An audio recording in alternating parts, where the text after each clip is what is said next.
So before I start, I would like to thank the Society for Asian Arts, especially Jennifer and Crystal, and also Pat Berger for giving my name, and also Sanjot, who is my guardian angel in this. And also, as Neera told, there will be 2 books on Gandharan art. The first one will be out in 3 months' time.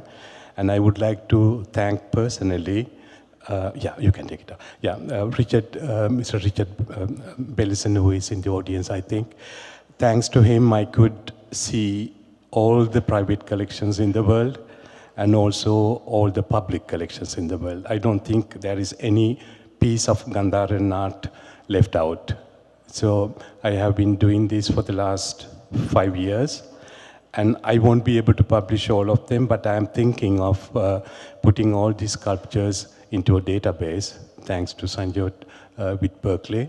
There are at least about 30,000 pieces in the, I have all the photographs and also the dimensions. So thank you, Rick, for encouraging me and sponsoring this project. So to start with, you all know about Gandhara, but I will just give you an idea. That square will indicate, so it's normally situated in today's northern Pakistan, eastern Afghanistan. Gandhara was the name of one of the eastern satrapies of the Persian Empire.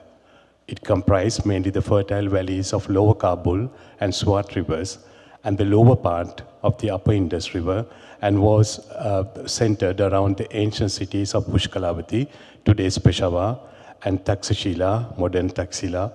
The boundaries of Gandhara shifted throughout the history, and at different times, the entire Swat Valley was also included. So just to give you an idea, these are some of the important sites. They are, all of them are not there. There are hundreds of them. These are the most important ones, especially the ones like Tatikbai, Saribalol, Jamalgari, Ranighat, Loriantangai, Mekasanda. All these sites are the most important ones. Excavations were started by the Britishers during the colonial period, continued by Italians, French, and also Pakistani archaeologists, especially from the Peshawar University, and also the Japanese. Just to give you an idea, this is the site of Taktibai.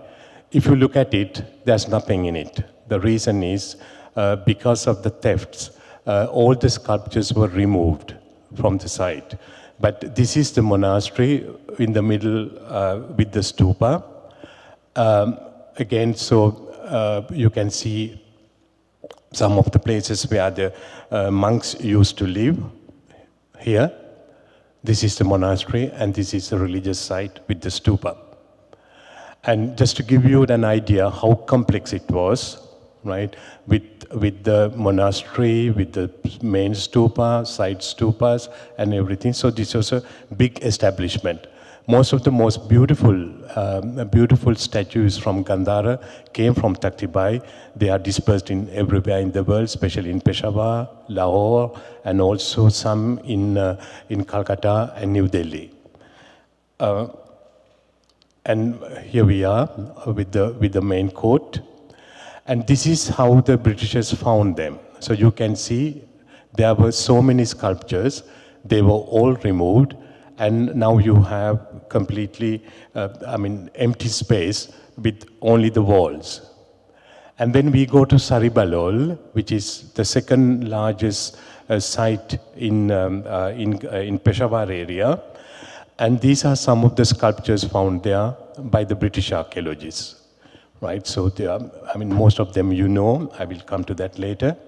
And if you go to Saribalol today, this is what you see. So the stones that you see, they are all of the stupas and monasteries of the Kushan period. Right. So the all glory of Saribalol is completely gone. You will see nothing, just the habitation side. You may have seen this beautiful sculpture, the first meditation of the Buddha at the age of 12, and many other sculptures, they were found there and dispersed in the world. And if you go to this one in Loriantangai, you can see the amount of sculptures that you find. One of the reasons why these sculptures were found in this way, never forget, the north of Pakistan or Afghanistan is a place where you get so many earthquakes. So most of the sculptures were fallen down when the excavations were going on. So that's the reason it's very difficult to find a complete stupa, but you are going to see one in Gandhara. So when we go to Taxila, of course, this is the largest city because you have the Bir Mound, which was established during the Achaemenid period. And then you have Sirkap and Sirsuk. Sirsuk is the site of the Kushans. And here we have Dharmarajika, certainly built by Ashoka when he was, the emperor of India. But what you see today here is the Kushan period. Once again, all the sculptures are removed, and most of them you can see in the Taxila Museum if you go to Pakistan. So just to give the aerial photograph, you can see the site here, right, with the stupa, and this is the monastery where the monks lived. So again, a plan of the site. And then I'll take you to Jalalabad. The photographs I am showing you, I have been to Jalalabad, but I saw nothing because all the sites today is completely destroyed. There's nothing remaining. The photographs I'm showing you, they are of my spiritual mother, Francine Tissot, who passed away about 3 years back. So these are the most amazing sculptures that we are going to discuss in this talk. They were in niches. And also, before I continue, when we talk about Gandharan art or Indian art, there's something that we have to bear in mind. We talk about the pieces in the museums like here. They were taken out of the context. They are not in the context of a stupa. So already 25% of the value of the object is gone. Second thing is that all these sculptures were painted. Every sculpture in antiquity was painted. Now, most of the sculptures you see, they are, in the museums, the painting has completely gone. For ours, just to give you an idea, this sculpture was found recently, about 3 years back, in Messainak, the famous copper mine in Afghanistan, where there are about 43 sites. So you can still see the polychromy on it. So they were painted in the antiquity or gilded like the other one. It's the same thing like the Roman or Greco-Roman art. So everything, even the sculptures we see today in Greece, in lily white marble, they were all painted. So what we think today about the Greek and Roman art is just an illusion, because when they were discovered during the Renaissance, great artists of the world like Michelangelo thought everything was white. So since then, all our buildings, they're all white, right? So it was never like these columns, they were all painted. So again, 25% of the value of the sculptures is gone. So we are talking about something of 50%. Taken out of context, without colors. So what do we mean by Gandharan art? Just to summarize in few words, a form of figurative sculpture born in the Gandhara region between the 2nd and the 5th century CE. Gandharan art has a direct relationship mainly with Buddhism and partly with Hinduism, as they flourished in India during the Kushan Empire, and reflects regional cross-cultural elements. So this is the theme of the talk.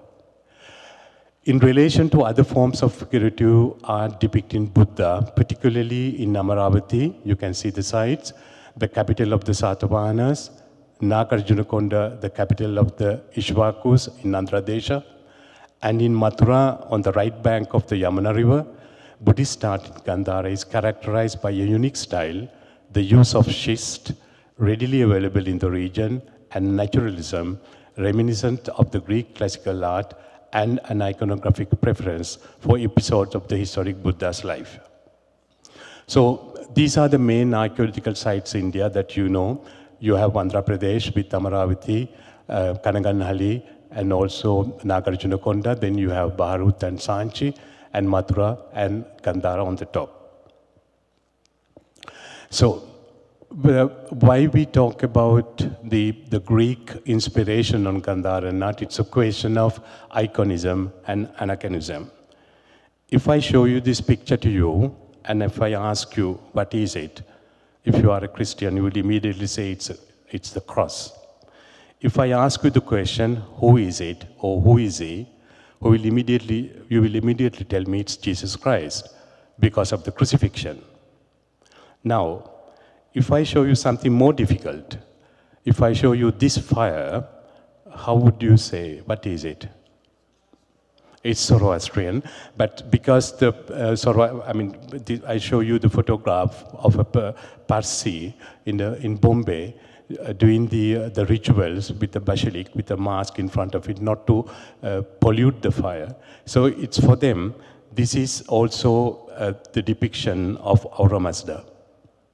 So there is a period of Aniconism, and it's the same with Gandharan art. If I show you this, I am talking to you as if you know nothing about Buddhism, so you have to forgive me, the specialists, right?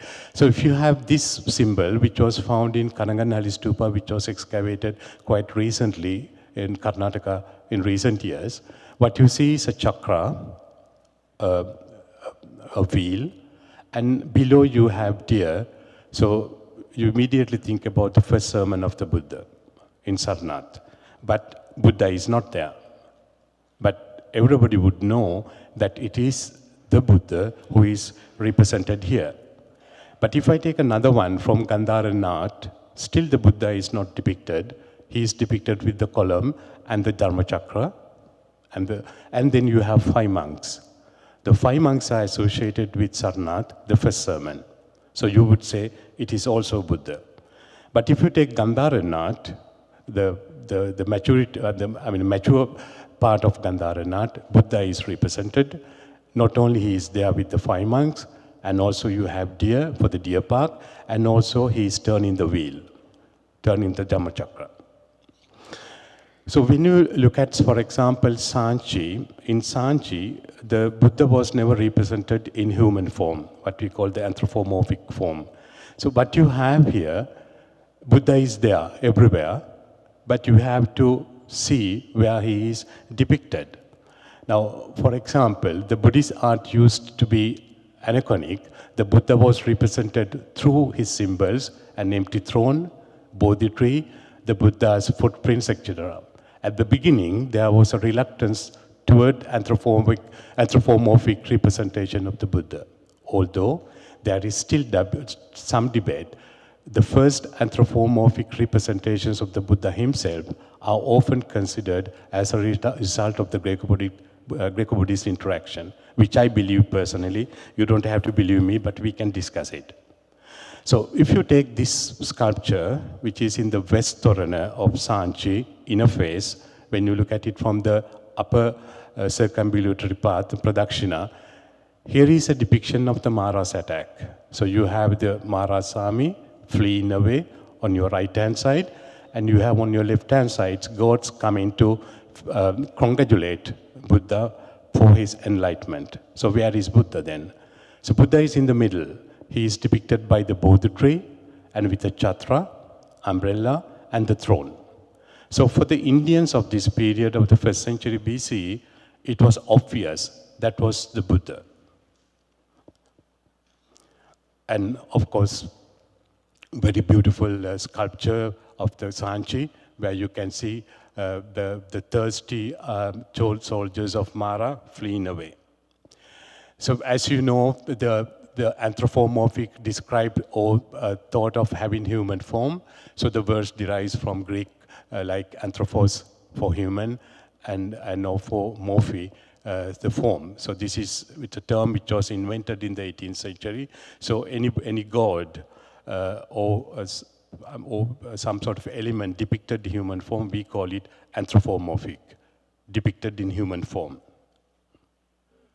Okay, I see some of you are taking notes. I try to go slow, but I know, knowing that I have only 1 hour.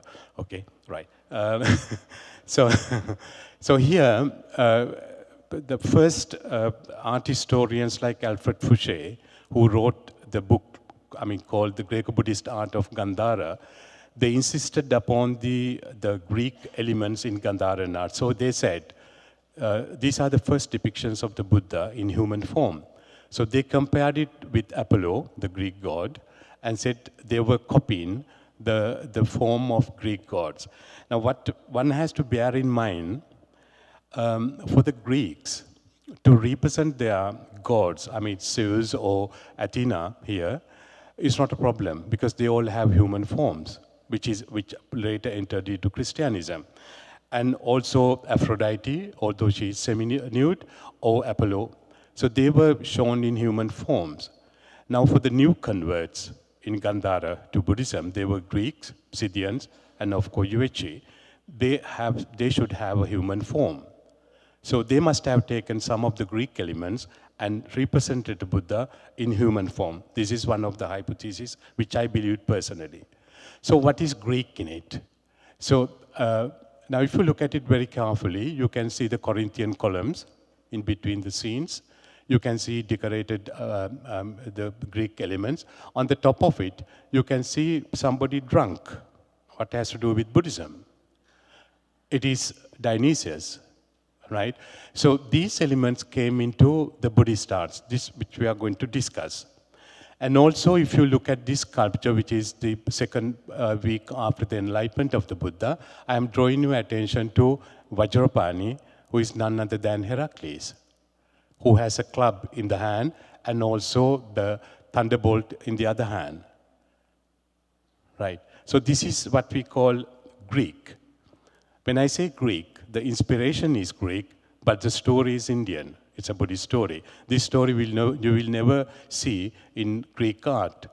Now, this piece, which is in the Victoria and Albert Museum in London, people mourning. I mean, the upper part is gone, but you have to imagine this is the Mahaparinirvana of the Buddha. That means Buddha passing away. So here we have a layman crying, and here another layman and Vajrapani. I am drawing your attention to this one. It is a wonderful piece of sculpture, the pain-stricken layman at the death of the Buddha. So I am taking you to the Trojan priest in front of his proper death. What is it? Now, this is a sculpture in the Vatican Museum in Rome.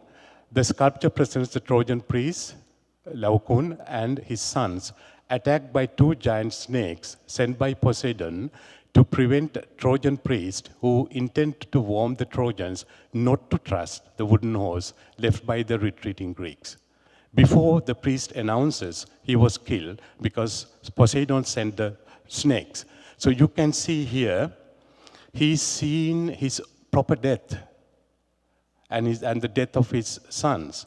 What you see here, this is another sculpture of a monk found recently in Wardak in Afghanistan in Greater Gandhara. You can see his tongue is not shown like here, but the expression is so vivid. So this is what I would call the utter despair of the Trojan priest in front of his proper death is a precursor of the impressive and emotional expressions of the agonizing Buddhist monk and the pain-stricken layman over the death of their beloved master. So in this context, we can talk about the Hellenistic inspiration on Gandharan art. And also we'll be discussing, depending on the time we have, because I used to talk a lot. I mean, those who attend my classes know that. But anyhow, I'll do some justice. So here are the scenes that you find in Gandharan art. You know, I don't have to tell you, you all are adults, right?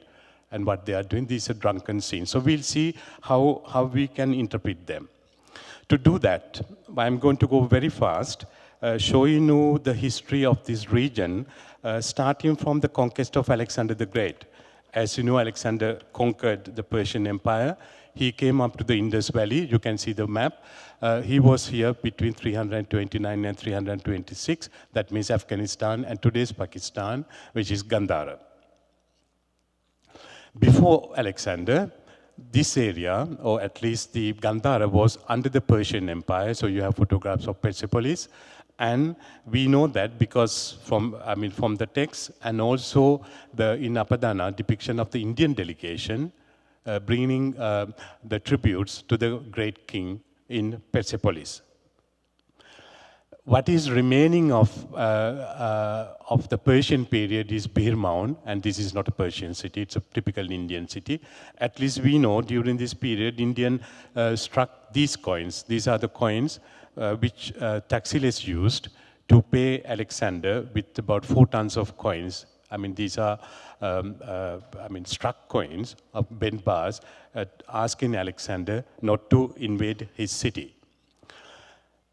When Alexander crossed the Jhelum, he met with Porus, one of the greatest Indian kings of that epoch, of that period. And Porus had an army of 250 elephants. Alexander had to cross the Jhelum River under thunderstorm.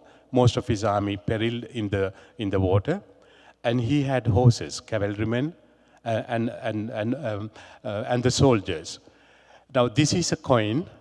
Rick has a very good example of it. And so you can see on the obverse, this is Porus, and this is Mahout, and Alexander. Now, this is a fake story because Alexander never encountered Porus in a duel, according to the text. But the man who struck the coin, I mean, this is a genuine coin, he shows that Alexander fought it. So here are the coins, according to Frank Holt and me. They were struck just after the battle with Porus. I'm rushing through because this is not the aim of the talk today. So Alexander was deadly wounded in India, and he decided to go back because he wanted to go and invade the other part of India. Never forget that this was the end of the world for the Greeks. So when he came here, he knew that there are Indian kings who can even raise an army of 2,500 elephants. He wanted to go, but Seleucus and Ptolemais said, no, we don't want to go, we want to go back.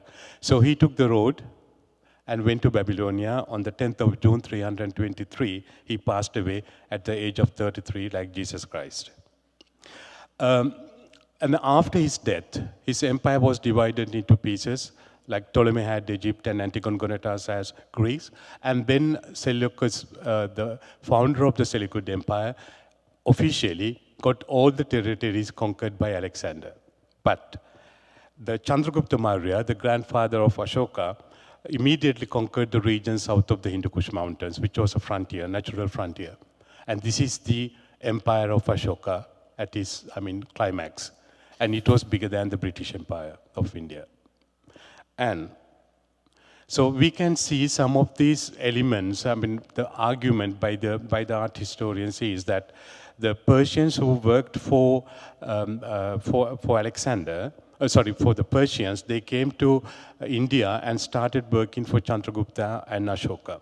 So you can see these are the columns or the capitals in Persepolis, and you can see the same columns with the Indian elements on it, what we call the bell-shaped capitals in India. The only difference is, in Persepolis, these columns represented architectural elements. But in India, they were freestanding. But there is an inspiration, but again, in an Indian context, it's different. And also, we all know about the Pasargade and also from Persepolis, these figures with a body of animal and the animal face, and it entered into to Sanchi, as you can see here, with the face. So there is certain amount of inspiration on the Indian art. So it's not only Greek, as I want to emphasize here. You can see all these fantastic composite animals, most probably influenced by the Persian art. And these are from the Sanchi Stupa number 1. You can see people riding on them, winged lions, so Persian elephants. If you look at Gandharan art, you can also see the same elements. I'll come to that. These are from Taxila, and these are the depictions of columns with animals back to back. In Gandharan art, you can also see the same. Right. So there is certain amount of Persian inspiration on Gandharan art, not only Greek. And after Seleucus, Antiochus came to power, Antiochus I and Antiochus II. During his reign, a satrap called Diodotus revolted against him, and he founded the independent kingdom in the north of Hindu Kush Mountains called Bactria. So this is the story of these kings. There were 47 Greek kings ruling in Gandhara, and they were, then there were successors as Indo-Scythians, and then the Yuech came in, and then it was in this green period, which is the period of the Kushans, that the Gandharan art came into existence. So this is a very rapid overview.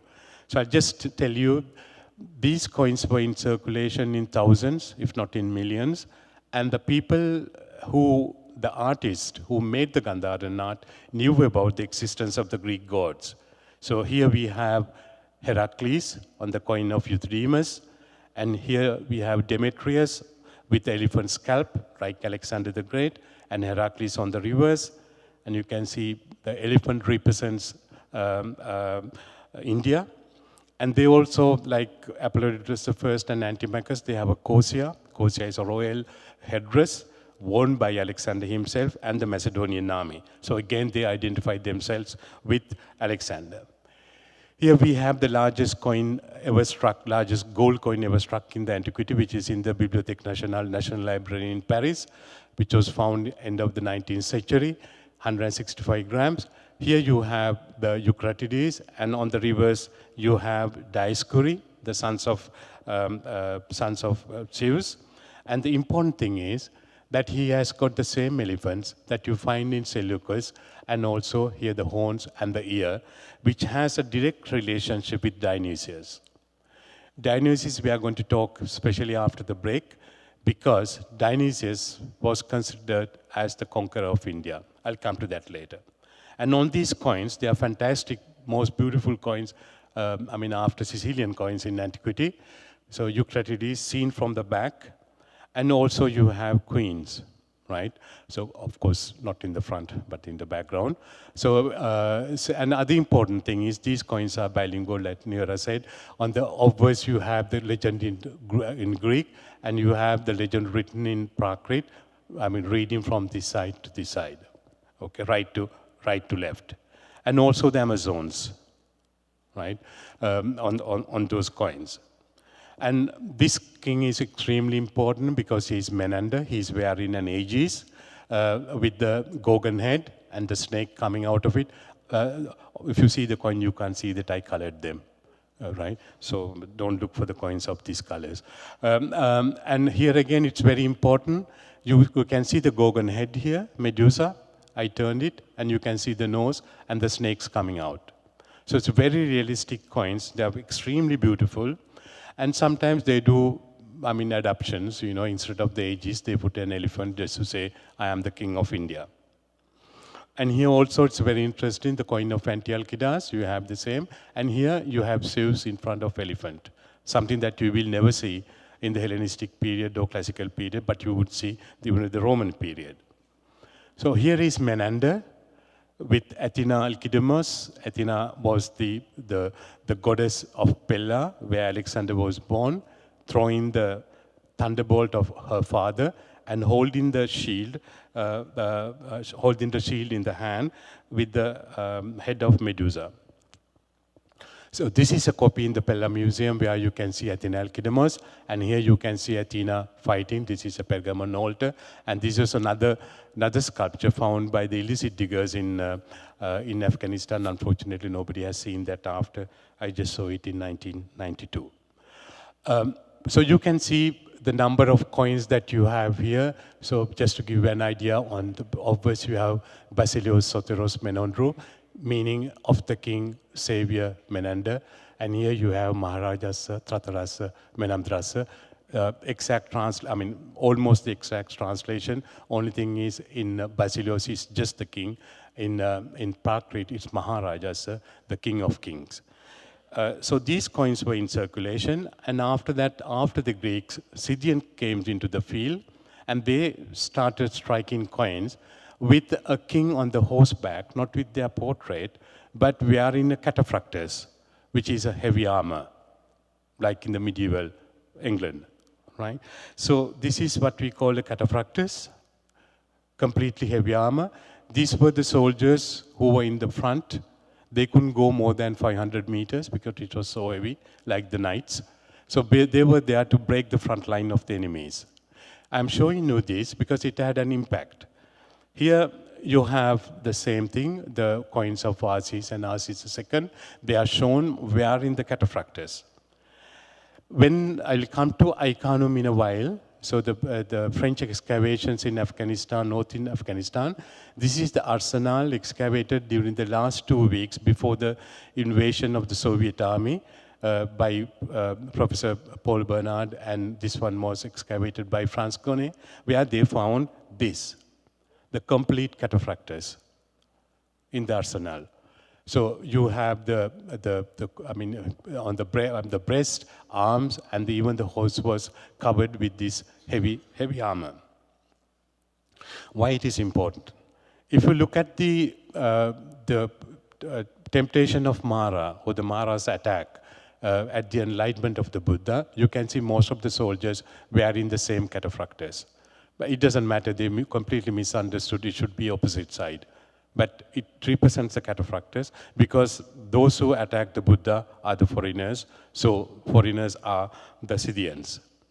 And if you look at these sculptures of Uma Maheshwara here with Skanda-Kartikeya, in Gandhara, Skanda-Kartikeya, as you know, the son of Shiva and Parvati, he was the head of the army. Right. So he is wearing also cataphractus. So this is, now I showed you the Persian inspiration, and this is the Scythian inspiration of Gandharan art. I'm showing you, for example, same god found in North India would never see with the cataphractus, only in Gandhara. So again, very precise inspiration of Gandharan art. So he is on the coins, and also you can see on the sculptures. So after the Scythians, of course, the Kujula Kadphises came into power, who was the founder of the Kushan Empire.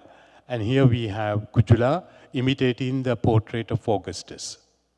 And it's very interesting, he is seated on a chair, and the same kind of chair is found in the tapestry from Noinullah in Mongolia that Henri Paul Frankfurt published quite recently. So you can see the Roman inspiration on it. And then here is Sotemegas, and Kujula Kadphises' successor was Vima Taktu, and then we have Vima Kadphises, and on his coins we see Shiva, 3 faces, Ithifalik. And then, of course, on some coins of Kanishka, this should be the first appearance of the Buddha on the coins, inspired most probably by the Buddhas in Afghanistan, but I call the Greater Gandhara.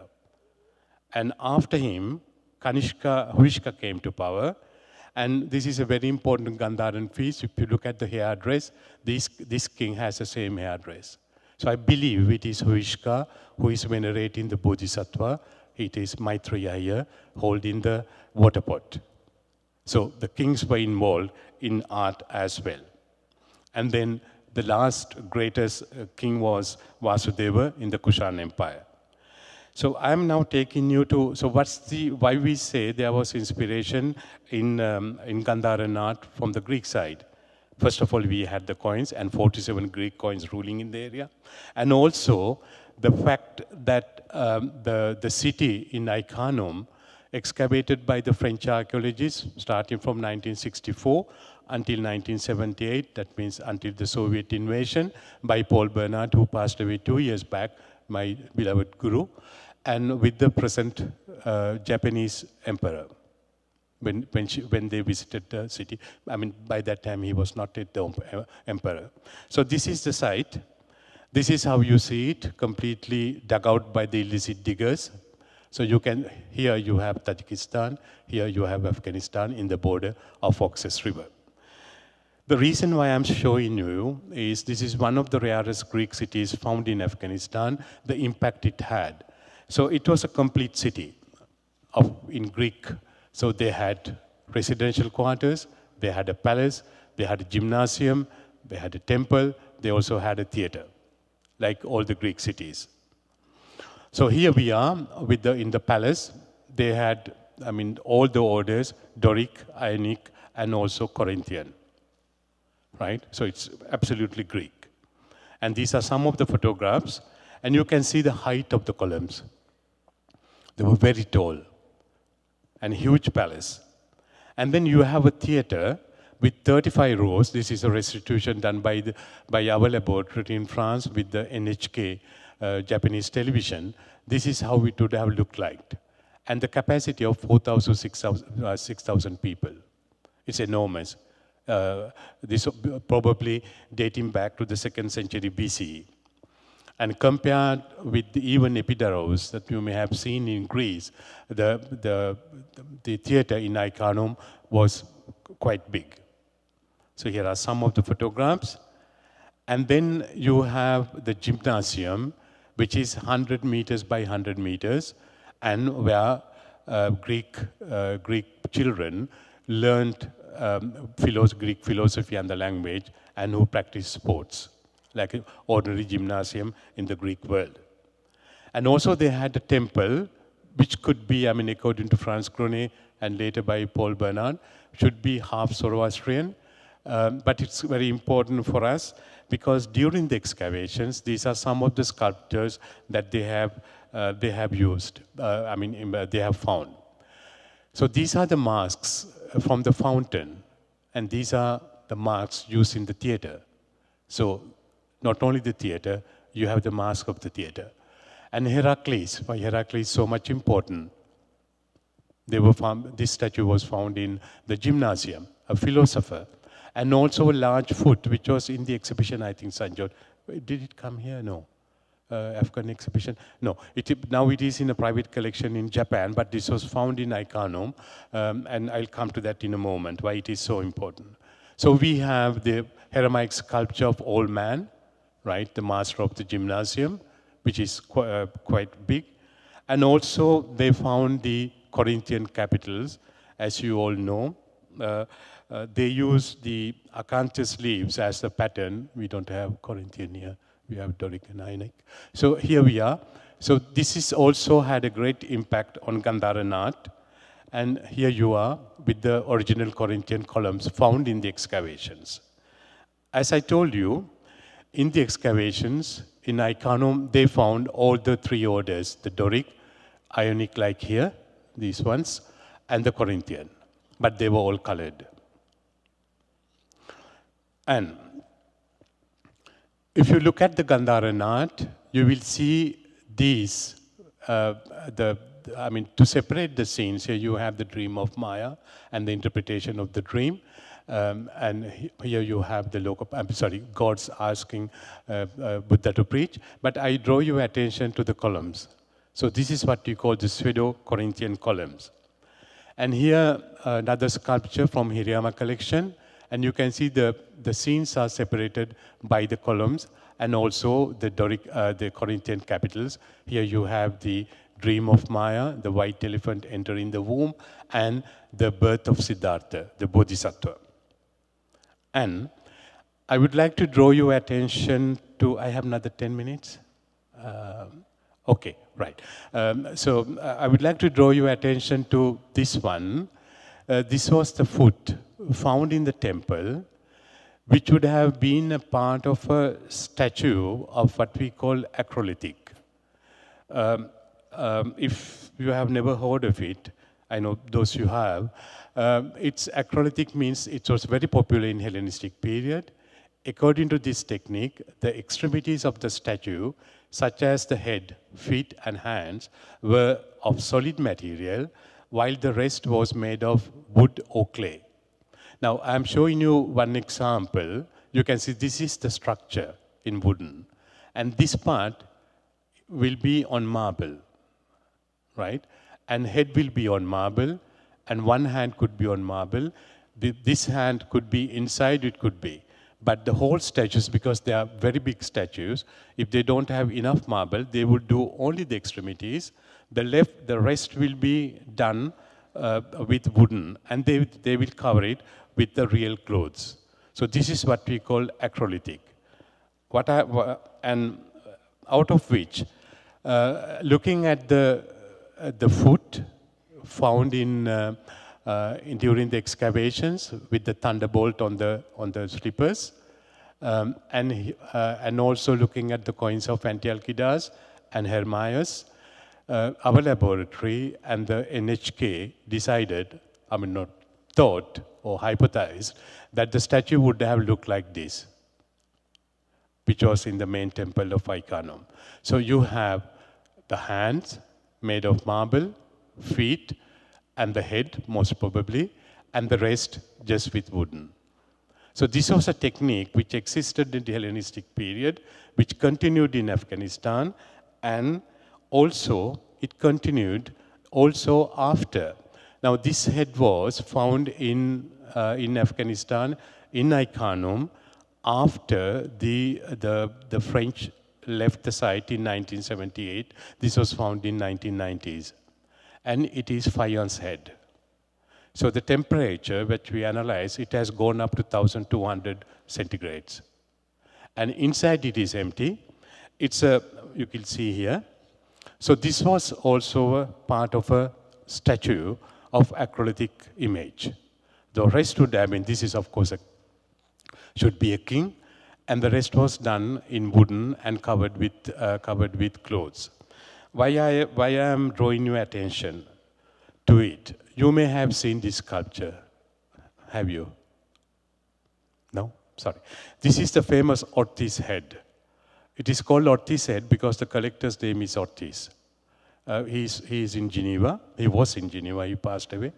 And this was found in Takalbala, in Peshawar, while the airport was extended for the runaway, and they were bulldozering the huge archaeological site, right? At night, the diggers went in, and they started their own excavations. And they found the head, right?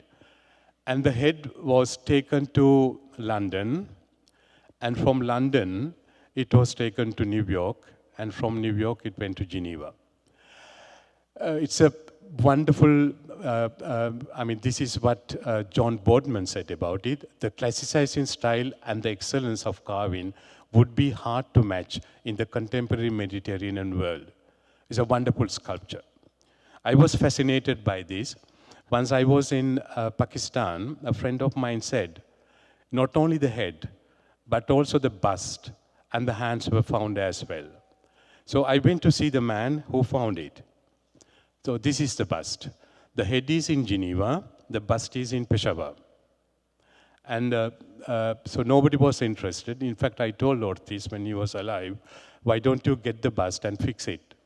But he was not interested. So I published it recently. So you can see, now this is the bust. It's very pure marble. The marble, according to the analysis we did, it came from Syria, right? And you can see inside it is empty. And this is the front, and this is the back. It was fixed somewhere.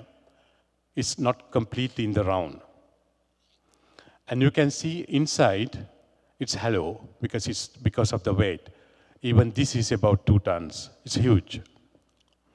And you have also the limbs, hands, and the rest, but not below this part, right? So this is what he said. The other interesting thing is the Pashtun or the Pakistani gentleman whom I met, he had the original photograph when he found it. Now this is the photograph which was published by Boardman. Now the head in Northeast. Do you see a difference? It has 2 eyes. This eye was, lost during the transportation. So this is the only photograph we have of that. So thanks to thanks to the person who had it, I could have it. Now, what is it? It is an acrolytic image of a bodhisattva. And most probably, it could be Maitreya, because this is from Saribalol, which is one of the most beautiful. So if you just imagine, this is the head of the bodhisattva, and this is the bust of the bodhisattva. Now, this statue is completely made of stone, schist. But you can see here, and we'll hear. So here, this part is on the top. So you have to imagine the sculpture was like this.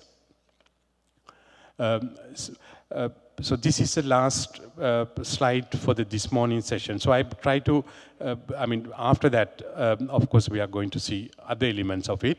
Hope I would have enough time. Otherwise, I'll take another 5 minutes and go to the next one. How many minutes do I have? No, 5 minutes is not enough. Okay, it's okay. So I'll just try to explain this. Now we talk about the convergence of Hellenism in Gandharan art. So this is one of the most important elements in Gandharan art. This can't be Indian. Indians never had acrolithics. It's only Hellenistic. So when I say Greek, it's Greek technique of having a marble head, marble hands, marble bust, but the rest is done with wooden structure. And the